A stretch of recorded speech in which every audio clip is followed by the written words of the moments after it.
Apakah taubat kita diterima? Apa tanda taubat diterima? Kata ulama, sallallahu alaihi wasallam Muhammad berkata, Allahumma salli ala sayyidina Muhammad, Abu Laith Al-Samarqandi dalam kitabnya Tanbihul Ghafilin, kita taubat pada Allah, apa tanda taubat kita diterima? Betul-betul Allah terima tak taubat kita ni? Ni yang kita duk istighfar ni, yang kita duk buat kebaikan ni, kita duk berhenti buat maksiat ni, kita azam tak mau buat lagi ni, kita sungguh-sungguh nak jadi baik ni, betul-betul Allah terima ataupun tidak? Tengok 4 tanda ni ada tak kat kita? Cek tengok. Yang pertama, apa kata Abu Laith Samarqandi? Yang pertama, jika dia sudah dapat mengawal lidahnya daripada berkata dusta, ghibah dan kata-kata yang tak penting bagi dia. Tu tanda dosa dia diampunkan oleh Allah. Dulu cakap ya Allah, mulut Masya Allah, tak ada insurans yang mulut. Ikut suka dia nak cakap apa. Kalau geruk tu pantang silap sikit, Allah dia macam apa-apa dia cakap, menyumpah seranah orang ikut suka dia. Ada tak orang macam ni tuan? Cakap maki hamun, cakap kasar, cakap tak ingat orang ni. Fitnah orang, kadang-kadang ribah mengumpat. Ada orang macam tu? Tuan-tuan, kalau Allah terima taubat dia, dia akan berubah jadi orang yang menjaga perkataannya. Kata Nabi, man kana yu'minu billah wal yawmil akhir falyaqul khairan aw liyasmut. Barang siapa beriman kepada Allah dan hari akhirat, maka dia akan bercakap yang baik-baik saja. Kalau tak mampu, dia diam. Diam. Kata, haji ni lepas balik haji ni diam aja. Buang tebiak apa? Nak mati tak apa lama. Patutlah aku tengok tu diam aja. Rupa-rupanya tahu dia dapat apa? Dia dapat haji yang mabrur. Antara tanda haji mabrur, orang akan rasa tenang dengan dia.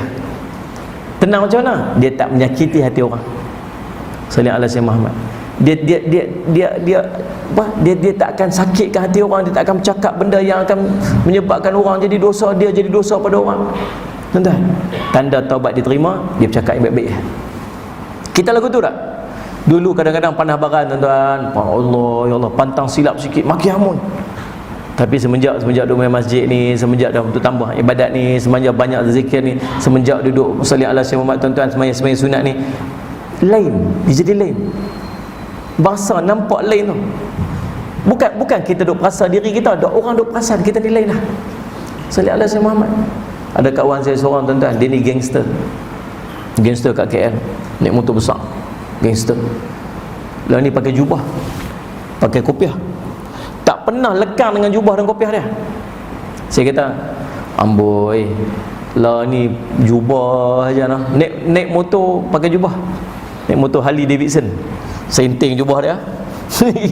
naik motor semua. Dia kata, Ustaz tahu tak, saya ni panah baran, saya ni pantang silap sikit Ustaz.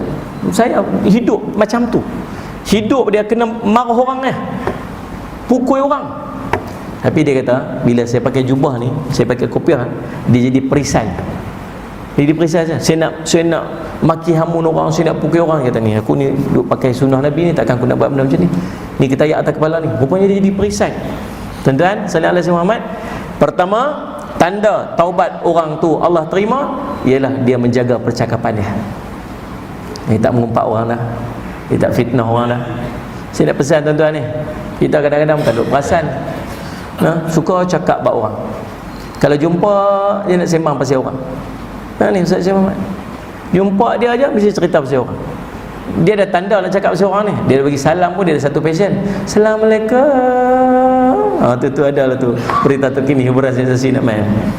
Ni, sekali dia jumpa kita, dia buat apa? Dia suka cuik paha. Tahulah. Tu ada benda cerita tu. Tuan-tuan ingat ni, kalau sallallahu alaihi wasallam Muhammad, kata ulama, kita berjumpa dengan orang yang suka bercakap perihal orang lain, kata ulama, berpalinglah daripada dia. Paling, jangan duduk dengan dia. Tahu pasal apa? Pasal kalau dia suka bercakap tentang orang lain kepada kita, tak mustahil satu hari dia akan bercakap tentang kita kepada orang lain. Tidak ni? Dan Nabi SAW kata apa? Bukan bercakap, dengar, bukan setakat bercakap. Kamu pergi dengar orang mengumpat, sepertinya kamu mengumpat. Lah, saya bukan cakap pun Ustaz, saya pergi dengar je. Ya. Dia berkata ke Ustaz, saya dengar je. Saya tak kata apa pun Ustaz. Kamu sama je mengumpat. Pasal apa? Pasal kalau kamu tak pergi dengar, dia pun tak mengumpat. Betul ni? Dia suruh, hang tahu tak? Tak tahu. Tak, aku nak beritahu ni. Tak mau tahu. Dia gitu. Start motor belah pergi perun. Agak-agak dia nak mengumpat tak? Dia tak mengumpat lah tuan-tuan. Kita tak encourage dia. Lagi kita duduk dengar, lagi tu duduk encourage dia untuk dia mengumpat. Tuan-tuan, Ustaz Jamal, jangan duduk cakap pasal orang.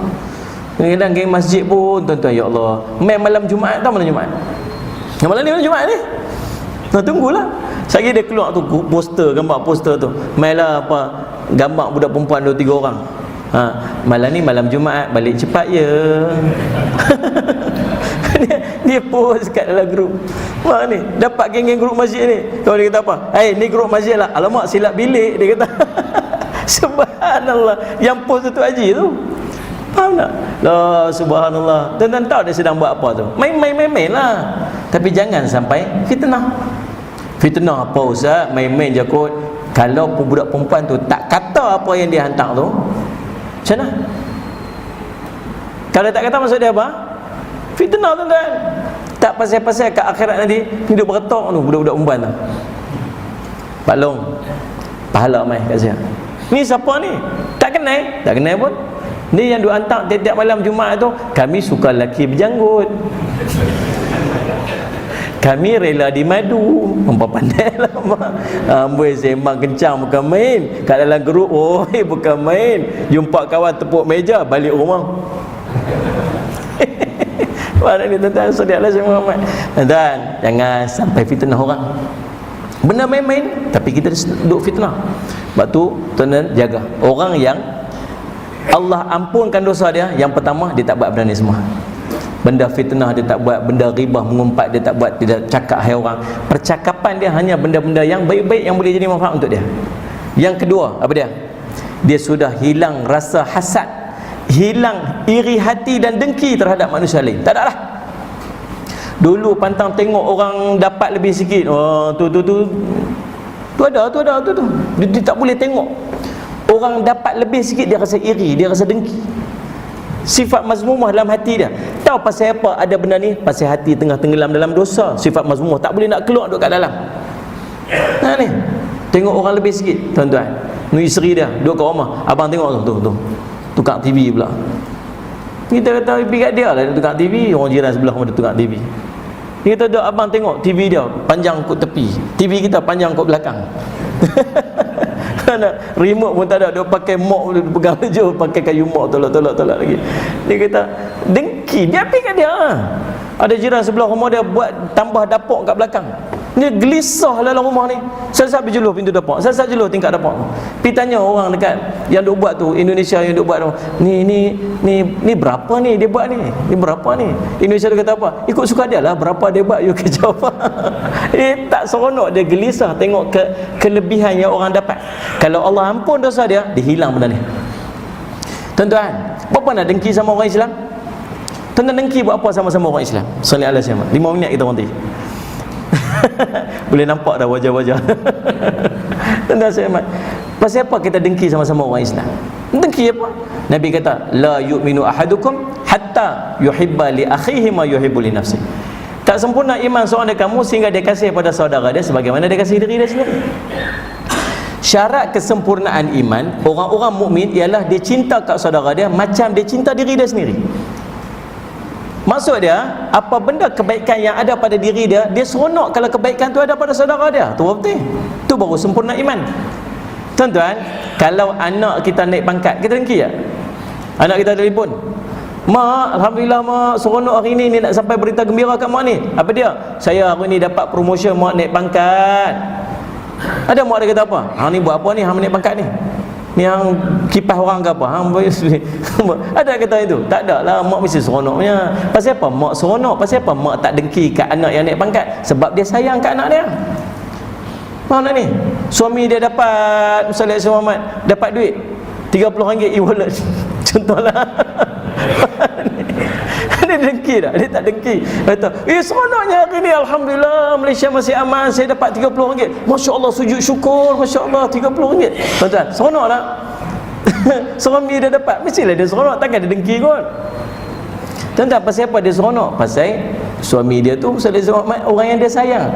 Ni orang lain, orang Islam yang lain, sepatutnya dia sayang macam dia sayang suami, sama dia sayang macam anak dia, bahkan sayang macam sayang diri dia sendiri. Tu syarat kesempurnaan iman. Kalau ada orang Islam berjaya, alhamdulillah dia berjaya, dia orang Islam. Nah ni, dia dapat Ustaz Jemaat, dia dapat kes semua, alhamdulillah dia dapat bonus, alhamdulillah dia naik pangkat, alhamdulillah. Pasal apa? Dia orang Islam, kita kena sayang dekat dia. Lepas tu orang Islam tak patut dengki sama orang Islam yang lain. Tuan-tuan, Ustaz Jemaat tuan, hilang dengki. Yang ketiga, apa dia? Yang ni boleh nampak. Apa dia? Jika dia telah menjauhi rakan taulan yang jahat. Tanda bahawa Allah terima Allah terima pengampunan dia, Allah ampunkan dosa-dosa dia, apa dia? Dia dijauhi daripada orang-orang fasik, orang jahat. Benda ni benda bukan buat-buat tuan-tuan, dia jadi sendiri. Jadi sendiri. Waktu kita zaman-zaman tuan-tuan dulu ni, orang Penang kata qoplah jingga. Tak qoplah jingga. Zaman tak ingat dunia dulu ni tuan-tuan, siapa yang duduk sekeliling kita? Orang yang macam kita. Tapi bila kita nak berubah jadi baik, kita nak jadi baik, kita azam nak jadi baik, kita nak berubah, siapa yang duduk sekeliling kita? Allah akan gantikan sahabat-sahabat yang sesuai dengan keinginan dan jiwa kita yang kita nak buat tu. Dan sebab tu ulama sebut ni, yang ni kena muhasabah diri. Ulama kata ada 11 tanda dosa, kesan daripada dosa. Dan salah satu daripada tanda kesan daripada dosa ni apa? Bila kita buat dosa, Allah akan jauhkan orang baik daripada kita. Orang yang soleh, orang baik ni hidup dia barakah, dia duduk dalam keberkatan, dia duduk dalam limpahan keberkatan. Kalau kita duduk di sisi orang soleh, keberkatan tu akan menumpang mai dekat kita. Kita akan tumpang keberkatan tu. Dan orang yang buat dosa, Allah tak mau berkat orang tu mai kat kita, maka kita akan dijauhkan daripada orang-orang yang baik-baik, orang-orang yang soleh. Sehingga seorang abid dia sebut, kalaulah aku tersilap melakukan dosa, aku melihat perubahan wajah isteriku dan binatang tungganganku. Kalau dia terbuat dosa, isteri dia berubah wajah, walau isteri dia tak tahu pun kata dia buat dosa. Binatang tunggangan dia pun akan berubah wajah. Pasal apa? Pasal kesan dosa bukan dia seorang, termasuk yang duduk di sekeliling dia. Lepas tu tuan-tuan, jangan buat dosa. Bila kita buat dosa, Allah akan jauhkan orang baik-baik. Itu kita perasan kadang-kadang panggil, Ustaz, saya nak buat kenduri ni, Ustaz mai lah rumah saya nah. Minta maaf lah, saya tak boleh nak pergi lah, saya ada program tempat lain. Oh tak apa Ustaz, telefon Ustaz ni, Ustaz mai ni saya nak buat ni kenduri ni apa semua, Ustaz harap-harap lah panglah mai. Ustaz minta maaf lah, saya tak boleh nak pergi, saya ada program lain tempat lain. Allah Ustaz ni tak boleh, Ustaz ni tak boleh. Orang baik semua tak boleh main tempat kita. Pasal apa? Saya takut kita sedang tenggelam dalam dosa, dan Allah tak mau keberkatan orang tu melimpah ke kita. Sebab tu yang ni benar muhasabah. Tuan-tuan, sallallahu alaihi kita ni, kata Nabi SAW, sallallahu alaihi Muhammad, al-mar'u ala dini khalilihi. Seorang itu akan duduk di atas landasan agama kawan baik dia. Siapa duduk sekeliling kita, itulah kita. Lepas tu seorang lelaki dia pergi jumpa dengan seorang syekh, dia kata, Syekh ceritakan aku ni siapa. Syekh tolong cerita saya, aku ni siapa. Syekh tu kata apa? Aku tak tahu kamu tu siapa, tapi kamu beritahu siapa kawan kamu, aku akan beritahu kamu tu siapa. Kita akan dipengaruhi oleh siapa yang duduk di sekeliling kita. Maka orang yang Allah ampunkan dosa dia, Allah akan susun kehidupan dia. Yang duduk di sekitar dia ialah orang baik-baik. Kita duduk dengan orang baik bukan sebab kita baik tuan-tuan, sebab kita tahu kita tak baik. Sebab tu kita nak duduk dengan orang baik. Faham tak ni? Saya Muhammad yang kata apa, aku duduk dengan orang baik pasal aku baik. Tak, pasal kita tak baik, sebab tu kita duduk dengan orang baik. Daripada ajak kita buat baik, kita malu nak buat maksiat sebab yang duduk sekeliling kita ialah orang baik. Dan yang keempat, yang terakhir, apa dia? Dia sentiasa beristighfar, menyesali dosa-dosanya yang lalu serta bersungguh-sungguh melakukan ibadat terhadap Tuhan dia. Tanda dosa dia diampunkan apa ni? Dia rajin istighfar lagi. Lagi Allah ampun dosa dia, lagi dia minta ampun, lagi dia minta ampun, lagi dia Allah ampun dosa, lagi dia minta ampun. Tahu pasal apa? Sebab hatinya dah bersih dan dia mula rasa dosa.